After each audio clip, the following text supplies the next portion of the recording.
All right, good people, what's up? How are you doing? Listen, I want to jump on for a minute, not going to put a time limit on it. I don't know how long I'm going to stand on, but I want to follow up with a post that I made earlier today about rejection. Um, this is a topic that we often don't talk about, but experience it a whole lot. So if you're on, if this is a replay for you, if you're jumping on this particular point, we're just looking at this whole idea of embracing rejection.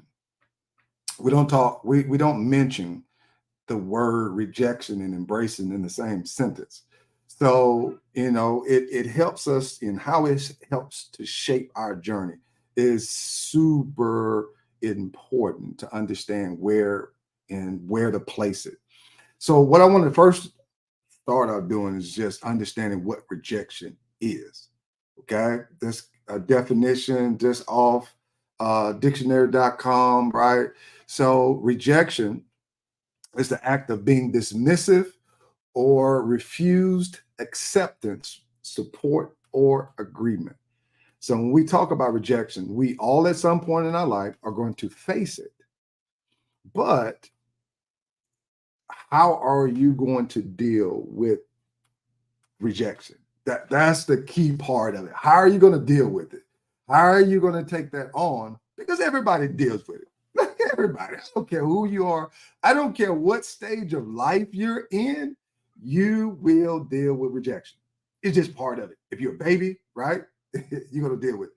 If you're adolescent, you're going to deal with it. If you're a teenager, preteen, grown, you're going to deal with it.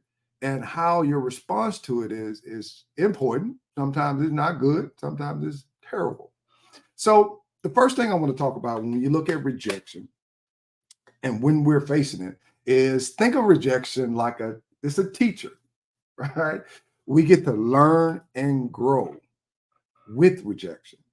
And when it happens, when you hear the word no, you can deal with no to stuff that really don't matter to you. But what happens when we hear the word no to our favorite idea or maybe no to some efforts that we've been put forth that we don't properly communicate? That's when it becomes a problem. But here's the thing.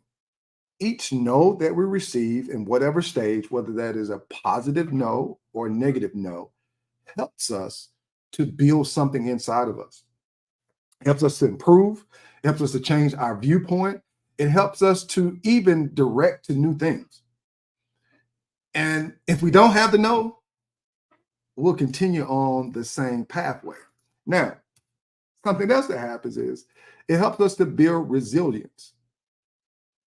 Yeah, I know. I get it. Resilience is when we talk about building our capacity, who we are building.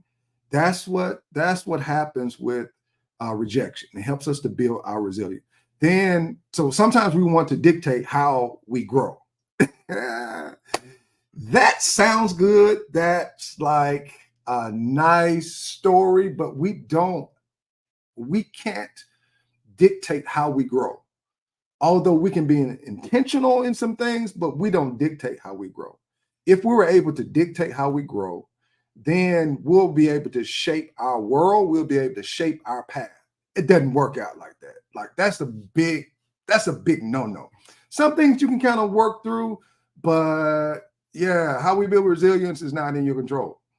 So when we talk about building muscle, right? So I have the ability to go in the gym, but I thought about working out as a high schooler versus one when I went to college, because that workout was different. The resilience that had to be built was different, right? In high school, it was at a certain level. You kind of build this stamina, you build this way of doing. But listen to me, once I got to college, it was like the first beginning of learning how to work out. But college required more of me because the game was completely faster. That's how it is in life. Certain parts of our life We're like, man, I'm not going through that. It's not going to happen to me again. I'm going to control it. You don't control it. You don't control it. No matter how hard you try, how much you build it up in your mind that you control it. No, you don't. Nah. It sounds good in our mind. And the part that we try to control is who rejects us or what rejects us. And we don't control that. We don't control that. So if you're listening to this, and what's your thoughts on it? This is a replay for you. What's your thoughts? Do you control? Are you able to control how your resilience is built? Are you able to control rejection? Let me know. Drop it in the comments. I want to know if you can control it. Please let me know, because I'm going to bring you on so we can talk too. I want to know, can you control rejection? Now, there's also a negative outlook on rejection, but there is a positive side too. Sometimes when rejection happens, you're able to think things over.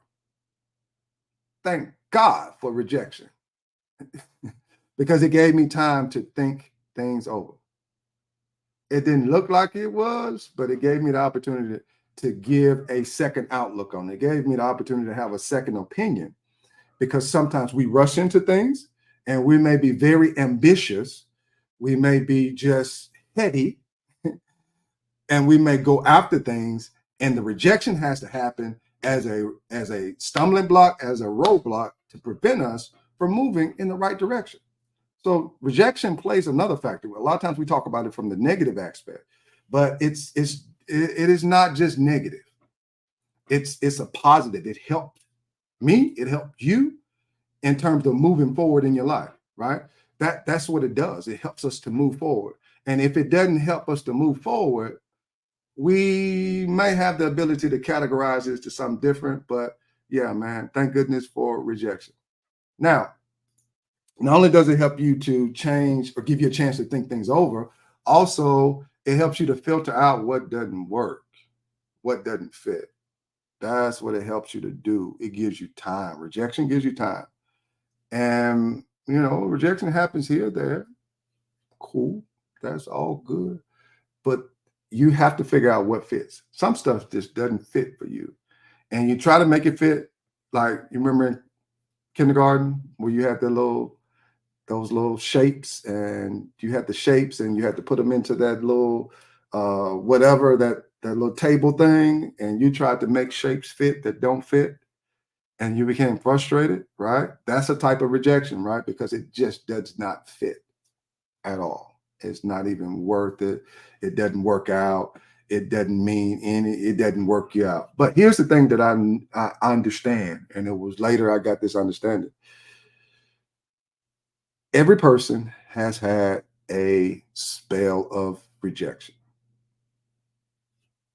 Hands down. They've had it. On the journey of life, they've had a spell of rejection. And the part that makes the difference is how you respond to it. That's the key to it. And don't compare your rejection to somebody else's, right? You may be able to hear how they handled it, but you cannot compare it, because you don't know the path that you're on, and that path could be totally different than the other person that you're taking the information from. Now, when those come, when it's things that you don't want to hear, things that push you in the negative direction, you got to embrace those. And that takes maturity, right? Some no's take maturity. It takes some growing up. Some no's are like, ugh, I don't like it. But it helps us to mature in different parts of our lives. So it's all about learning. It's all about growing stronger. It's all about the lessons that you learn. Rejection has a positive aspect and it has a negative aspect. We spend so much time on the negative aspect of it, but there's a positive part that helps us to slow ourselves down. It helps us to look at things in a different direction, and gives us time. So look, I want to jump on that. I haven't been on in a minute, but I want to talk about this word rejection. So if you're listening to this, Hey, drop in the comments. Let me know what's up with rejection. How do you handle rejection? And look forward to seeing those comments. So, guys, on just a couple of 10 minutes, but I think rejection is an important conversation to have. All right. So, peace. I'll at you. Have a great one.